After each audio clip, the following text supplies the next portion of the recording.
Today I'm going to show you how to make delicious cookies that only take a few ingredients that you're familiar with. The thing I love about this recipe is that it doesn't require any chilling or any rising or anything special. You can mix up the ingredients and put them in the oven as soon as you're finished with that. So let's get started mixing up our dry ingredients. I am going to use Anna O flour. It is an unbleached, very fine flour that I love to use for baking.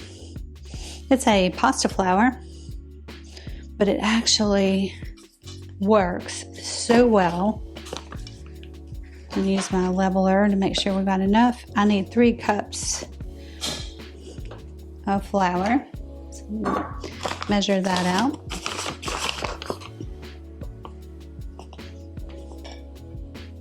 And you can just see how fine it is, so I don't have to sift. I love that. Because normally when I bake cookies, I sift. So we're looking good. And I'm going to make this one just a little bit short because I had some extra flour go into the bottom of our bowl. So, yeah. So you've got 3 cups of flour. We're going to do 1 teaspoon of baking soda.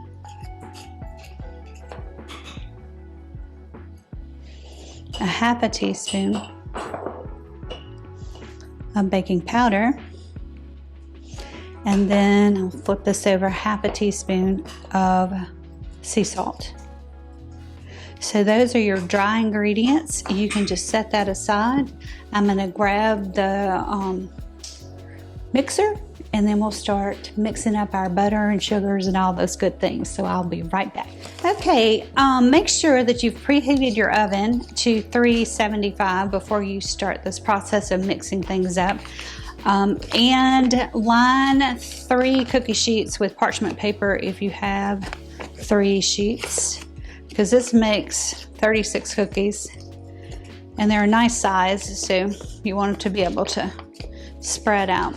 So I am putting 8 ounces of room temperature butter down into my mixer, and I'll add a cup of granulated sugar, 1 cup of packed brown sugar. So we'll mix that up and just kind of cream it.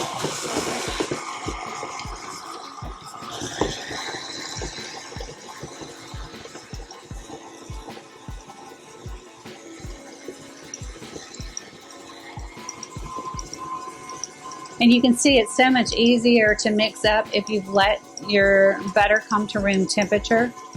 It makes a big difference.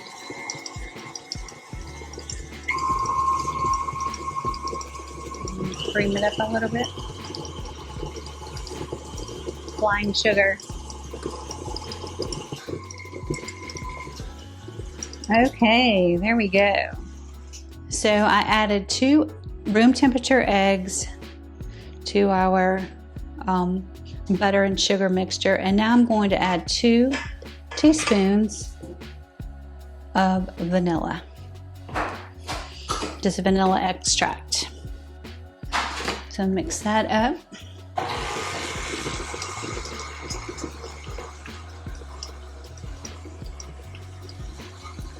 So as that's turning around, I'm going to slowly start adding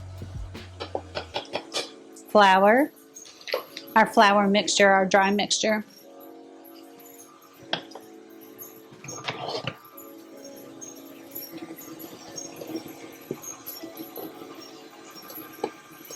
So I'll just scoop it in.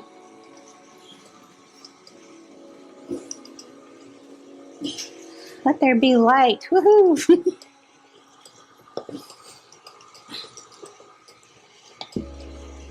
Sorry about the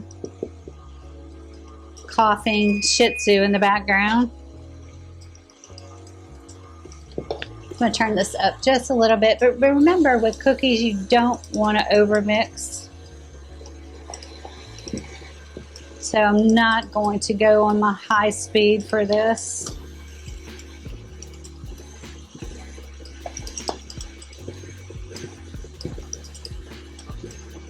And you can see it's mixing up really well. I love this OO flour. I tried it out recently on my husband's favorite Marion cookies. That's his mom's recipe, and oh, so good. So I am sold on this. So now that's mixed up pretty well. Again, on low, I'm going to start adding in the chocolate chips.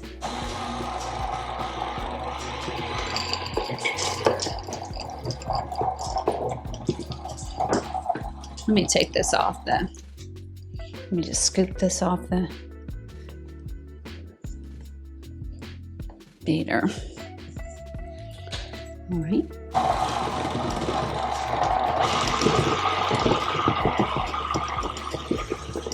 So you got 2 cups of your favorite chocolate chips.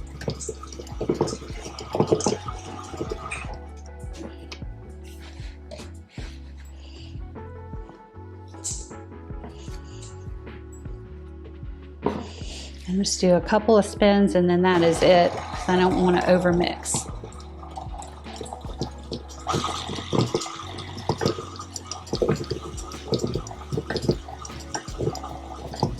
Here we go. Okay. So now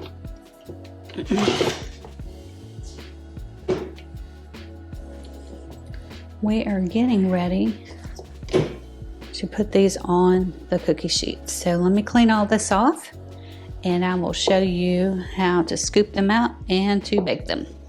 So one of the tips that I'll give you about making cookies and making them consistent is to use a scooper, a cookie scooper. And you can see, I'm just going to put 12 on this sheet and go ahead and put them into the oven. They bake for 8 to 10 minutes, so I'm going to check them at 8. I'm just going to turn on the light, and what you're looking for is for the edges to be brown. But these cookies are going to look undercooked to you, but I'm going to leave them on the cookie sheet for 5 minutes after taking them out of the oven, and they will continue baking, and then we'll put them on the cookie rack. The cooling rack. So I'm going to finish scooping these out and I will show you what they look like when I take them out of the oven. So these cookies are fresh out of the oven and you can see they just are starting to turn a little bit brown. They look underdone, but trust me, you don't want to overbake these cookies. I'm going to let them cool on this rack for 5 minutes, or on this baking pan, and then I'll move them over to the cookie rack. So the cookies have been on the baking sheet for 5 minutes, fresh out of the oven, and now I'm going to move them to the cookie rack. And I'll let them cool on here until they're completely cool. So, maybe 10 minutes or so. And then you can transfer these to a cookie jar and they will keep up to 2 weeks. But I'm telling you, this recipe is so good, you won't have cookies. You won't have them in 2 weeks unless you hide them. So I hope you liked this recipe. Give me a thumbs up for it. And please subscribe to the channel if you haven't already. And those are your delicious chocolate chip cookies that you better hide or they're going to disappear. Thanks for watching.